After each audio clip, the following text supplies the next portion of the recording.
Sir Ken Robinson once said that curiosity is the engine of achievement. I would like to add that curiosity is the engine of growth and existence. Think about it. It is curiosity that drives us to seek new knowledge, new experiences, and new perspectives. It is curiosity that pushes us to ask questions, to challenge assumptions, and explore the unknown. It is curiosity that fuels creativity, innovation, and progress, whether it's in our personal relationships, our careers, or our communities. I'm here today to talk about how curiosity can help us contribute to our community and in turn lead to better health outcomes. Let me start this story from the beginning. In 2017, I had the privilege of coming to Australia from a small town in Malaysia called Johor Bahru to study a degree in dentistry. The funny thing about this, though, was that when I was young, I was absolutely terrified of the dentist. The mere thought of going to the dentist would fill me with anxiety and dread. The sound of the drill, the smell of the office, the feeling of not knowing what was happening, and the feeling of being trapped in the chair all contributed to my fear. Over the years, I slowly realized that the very thing I was terrified of was also the same thing I was intrigued by. And it may sound strange to many of you, but I was curious about what caused cavities after having a few fillings done myself. Like many of you who find yourself curious about something, I started to read books and watch videos about the technologies and procedures used in dentistry. Eventually, my curiosity led me to study dentistry at the University of Adelaide. But my curiosity didn't stop there. I was curious about this new environment of mine. Things were different from where I came from, and I wanted to explore my new environment more. The food, the places, the community. The food and places part, that was easy enough. I just visited new restaurants and ordered foods that my palate was not used to. I would walk, take the bus, tram to new places to see new things.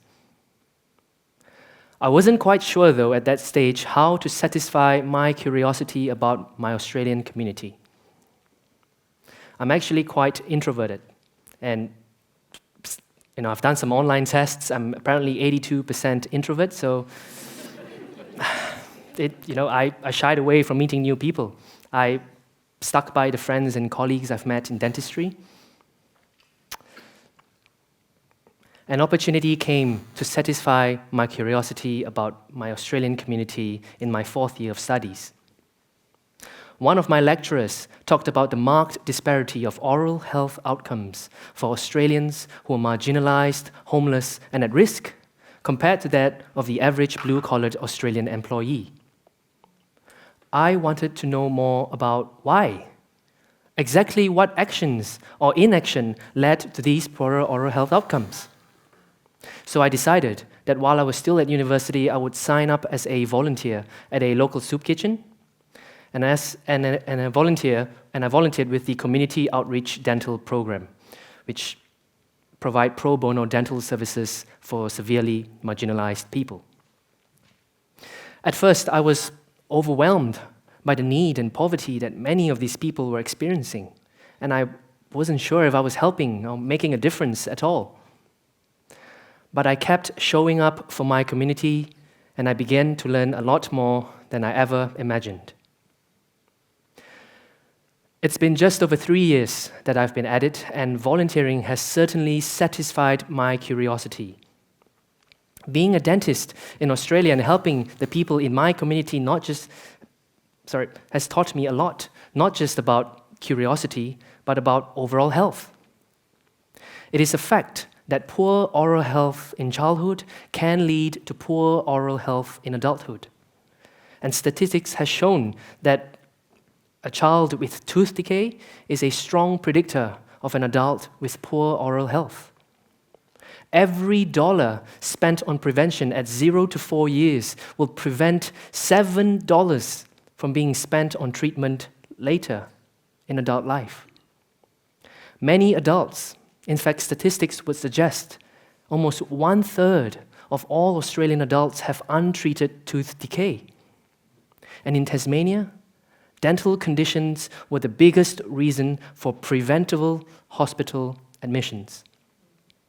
Most of them children. But did you know that poor oral health can also lead to poorer general health outcomes? Things like gum disease and diabetes have been causally linked, or gum disease being associated with cardiovascular disease. Chronic oral infections and inflammation have been linked to higher risk of cognitive decline and dementia in older adults. Pregnant women with oral health issues, more likely to experience premature delivery and low preterm birth weight babies. The more curious I became about how oral health contributes to overall health, the more I knew I could do even more outside of my surgery and in the community. Through volunteering, I also discovered that the people I was helping were not very different from myself. They had hopes and dreams, just like I did. Some of them had families. Most of them had friends. They had hopes and aspirations, just like I did. I learned gratitude as I realized that my life had not been as difficult as I once thought it was. I learned humility as I saw more of what we have in common than what differentiated us. I learned humanity as I saw the people I was helping treat each other with such easy generosity, respect, and compassion. I knew this was something I wanted to learn for myself. Despite already being in a healthcare profession, I learned more about the value of caring and serving others through volunteering at a soup kitchen. I also realized that volunteering not just made me happy, but clearly had a visible impact on others. It seemed to lift moods, give hope, change perspectives, improve relationships and general well-being. After graduating, I moved to Hobart to work as a dentist. Again, I signed up to provide free dental treatments for homeless Tasmanians and victims of domestic abuse and violence. I also signed up as an oral health educator with the Red Cross to educate refugees, in addition to volunteering at 1 or 2 other places as well. Why? Because I knew I had the ability to contribute something unique. My skill set, my knowledge, but more importantly, my enthusiasm were able to provide something different and help those who needed it. Doing this work continues to provide me with a deep sense of fulfillment and purpose.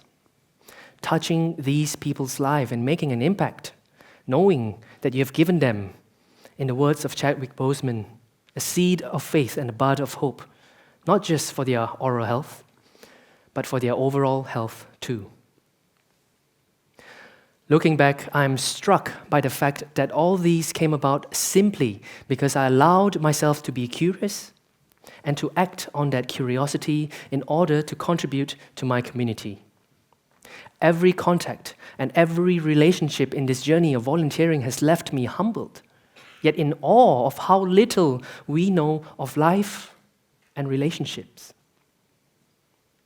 Consistent efforts to be curious can bring about lasting change in your life.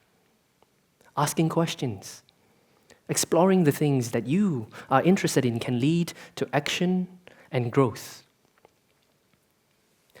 I believe that people are innately and unendingly curious, and my curiosity as a dentist to help people beyond my dentist chair has brought about lasting change in my own life, and I hope in the lives of others as well. It takes courage and confidence, discipline and determination to go out of your comfort zone and find a way to volunteer in your community, not just in a way that is meaningful to you, but meaningful for them too. And if you do, the full experience of curiosity will be empowering, fulfilling, and will lead you to being changed forever. I went from being terrified of the dentist to becoming one and volunteering in ways that I never imagined. How could you use your talent, skills, or time to be curious and change the lives of those around you? Thank you.